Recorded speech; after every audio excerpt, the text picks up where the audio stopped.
Narito na ang balita mula sa GMA Integrated News.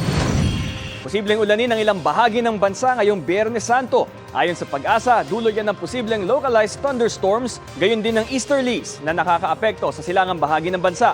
Sa datos ng Metro Weather, posibleng umulan ngayong hapon sa ilang bahagi ng Northern Luzon, Central Luzon, Mimaropa, Zamboanga Peninsula, Northern Mindanao, Soc-Sargen, Davao Region at BARM.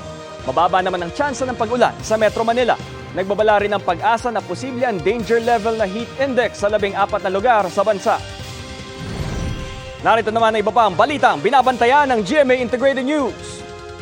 Dalawang lalaking 14 anyos nalunod matapos maligo sa ilog sa Solana, Cagayan. Sunog sumiklab sa commercial area sa Paco, Maynila. At 45 patay matapos maaksidente ang sinasakyang bus sa South Africa. Para sa mas malaking misyon at mas malawak na paglilingkod sa bayan, ako po si Bam Alegre ng GMA Integrated News, News Authority ng Pilipinas.